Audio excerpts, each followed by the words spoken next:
అమరావతి రైతు రాములు మరణం పట్ల సిపిఐ ప్రగాఢ సంతాపం తెలియజేస్తా ఉంది. వారు ఊరికే మరణించింది కాదు. చంద్రబాబు నాయుడు అందరినీ మెప్పించి ఒప్పించి భారతదేశంలోనే ల్యాండ్ పూలింగ్ పేరుతోటి దాదాపు 30,000 ఎకరాలు గతం తీసుకున్నాడు. వాళ్ళకందరికీ ల్యాండ్ కాంపన్సేషన్గా హౌస్ పట్టాలు కానీ కమర్షియల్ ల్యాండ్ కానీ ఇస్తామని హామీ ఇచ్చాడు. 10 ఏళ్ళు అయిపోయింది, 12 ఏళ్ళు అయిపోతా ఉంది. ఇంతలో వాళ్ళకి సంవత్సరం పరిష్కారం కాలేదు. పచ్చటి భూముల్ని చంద్రబాబు నమ్మించిన తర్వాత వాళ్ళు అసంతృప్తిగా ఉన్నారు. నేను 3 నెలల క్రితం అమరావతికి వెళ్ళి ముఖ్యులు కలిశాను, టీడీపీ ముఖ్యులు కలిశాను, అధికారులు కలిశాను. వాళ్ళంతా కూడా ఏంటంటే కొన్ని చోట్ల గ్రామీణత్వం డిస్ప్యూట్ ఉన్నాయి, కొన్ని చోట్ల భూములు తీసుకున్న వాళ్ళు సరైన పట్టాలు రావడం లేదు, కొన్ని చోట్ల పట్టాలు ఇచ్చినా ఆ భూములు స్వాధీనం కాలేదు, అనేక సమస్యలు చెప్పారు. రోడ్డు సహా అవన్నీ నేను సోషల్ మీడియాలో పెట్టి ఇది పరిష్కారం చేసుకోమని చెప్పి గవర్నమెంట్కి పెట్టాను. అప్పుడే చెప్పారు మాకు రావాల్సిన భూములు ఇవ్వడం లేదు.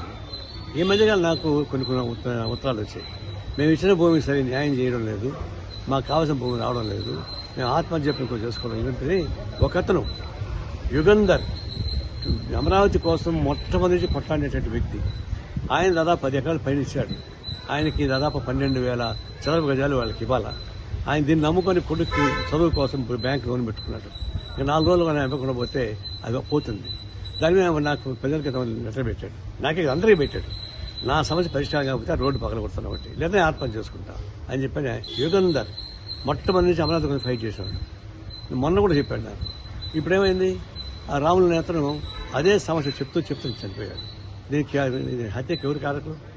ఇది వ్యవస్థాగతమైన హత్య, ప్రభుత్వం చేసిన హత్య, చంద్రబాబు నాయుడు చేసిన హత్య, ఇవన్నీ ప్రజల ముందుకు వస్తూ ఉన్నాయి.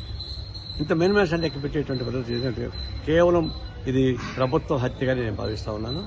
ఇది తక్షణం ఇంకొన్ని మరణాలు జరగకముందు కానీ యుద్ధ ప్రాతిపదికన ఉన్నది కదా, అన్ని పక్కన వ్యక్తి ఇది పరిష్కారం చేయండి, లేకపోతే ఇది పాపం మీ మెడకు చుట్టుకుంటే హెచ్చరిస్తా ఉన్నాను.